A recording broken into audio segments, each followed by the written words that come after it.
is come. Hey, Connection Group leaders, we are going out to sing carols to our senior adults this Sunday afternoon. Tell all your group members, come join us. We're going to meet at the West Entrance at 3 p.m. You'll get addresses to go to homes. You'll get printouts of Christmas songs. And then you just put on a smile and sing to the Lord, because we're going to go sing to senior adults. Sunday, December 13th, 3 p.m., West Entrance doorway. Thanks. You want to sing?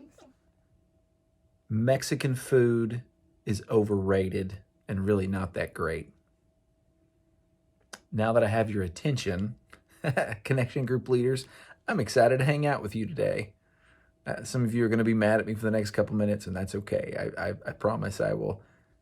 Well, maybe I'll make up for that. I really believe that's true. Some of you are going, no, that's not true. We're talking about the concept of truth this week and how seemingly some truth is subjective, but the truth is not subjective. This lesson this week, y'all, is so good. But let me say this right out the gate.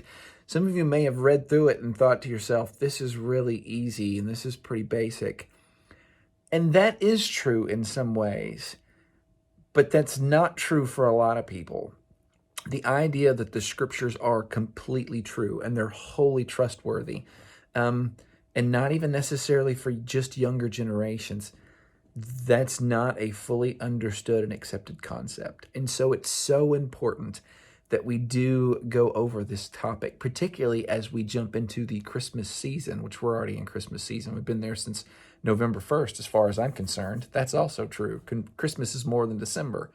But for people that don't necessarily believe that the Bible is completely true, it's essential that they know it is so that they can fully celebrate Christmas. Because of what we're going to look at next week, by the way, the virgin birth, something that's often disputed. If there's no virgin birth, then we're all sunk. So understanding that the scriptures are true and that truth can be absolute is essential. So please go into this lesson with that mindset, even if you feel like it's an easy concept or a no-brainer. Don't treat it this way. I hope you'll kind of dig in and be encouraged. Some of the resources they offer you on apologetics are really helpful, and they're good.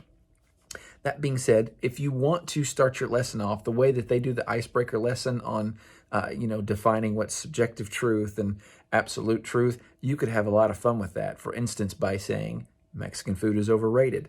I think that's completely true. I'm not a big fan of Mexican food. It is a miracle.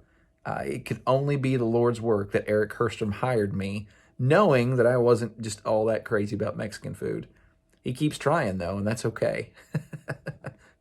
But you can have a lot of fun conversations on things like that, where it's okay for little stuff, things like that to be true for you, but not true for me. I think that Texas A&M is by far the superior university in the state of Texas. I don't think Mexican food is that great. I think guacamole is just gross. And if the rest of the United States disappeared and we only had Texas, I think we'd all be okay. Those are some things that I find to be true.